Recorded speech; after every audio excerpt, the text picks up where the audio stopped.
मुझे आज बहुत पुरानी यादें ताजा हो रही हैं।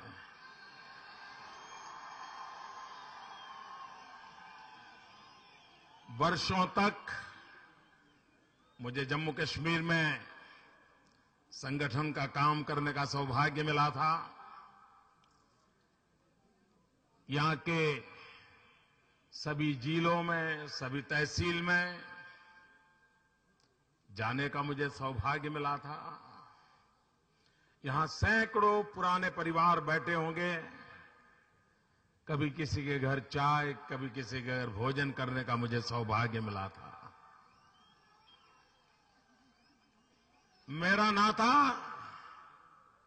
जम्मू कश्मीर से बड़ा निकट का रहा है और आज एक सज्जन मुझे यहां आकर के 25 साल की तस्वीर दे गए, पुरानी यादों को ताजा कर गए।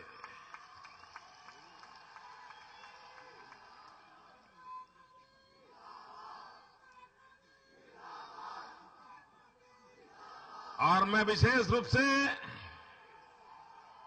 मेरे गुजर भाइयों बहनों को आज याद करना चाहता हूं, क्योंकि जब मैं यहां काम करता था तो गुजर समाज के लोग मुझे कहते थे, हम तो आप वाले हैं। बोले हमारा तो गुजरात से नाता है, इसलिए हमारा गुजर कहा जाता है। और बोले हमारे पूर्वज गुजरात से जुड़े हुए थे। और मैं देखता था आज भी हमारे यहां गुजरात में कुछ इलाके के लोग हैं जिनका पहनावा, उनकी पगड़ी, उनके कपड़े आपके गुजर लोगों से मिलते जुलते आते हैं। मैं जिन गुजर परिवारों में भोजन के लिए जाता था तो उसमें भी मुझे थोड़ा बहुत गुजराती वाला, थोड़ा मीठे वाला उसका टेस्ट भी करने को मिल जाता था। तो भाइयों बहनों, आज भी बड़ी संख्या में दिखाई दे रहे हैं, मुझे अच्छा लग रहा है अपनों से मिलकर के।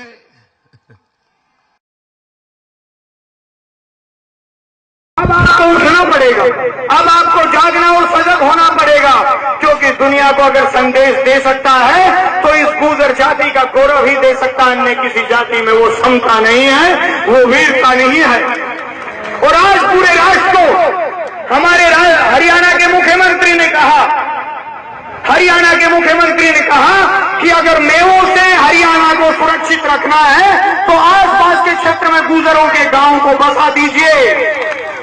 और इस देश को अगर सुरक्षित रखना है तो गुजरों को सीमा पर लगा दीजिए। सारा देश सुरक्षित हो जाएगा, सारा देश रक्षित हो जाएगा। मैं किसी जाति का गुणगान गाने नहीं आया हूं यहां, पर मैं जो हकीकत है, आज का नहीं हजारों वर्षों का इतिहास खंगाल कर देखिए, इस जाति ने सदा देश के लिए बलिदान दिया है। इस जाति ने सदा देश को सुरक्षित और रक्षित किया है। इसी जाति ने ब्राह्मणों को, संतों को पूजा है।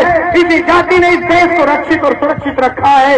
आप इस जाति के गवाह हो सकते हैं, क्योंकि ये जाति जितनी पूज्य है उतना कोई दूसरा नहीं। आज यहाँ इस तपस्या को देखकर मुझे गौरव हुआ, क्योंकि दोबारा पुनः इस जाति का गौरव जागने लगा है, पुनः इस जाति का गौरव जागने लगा है।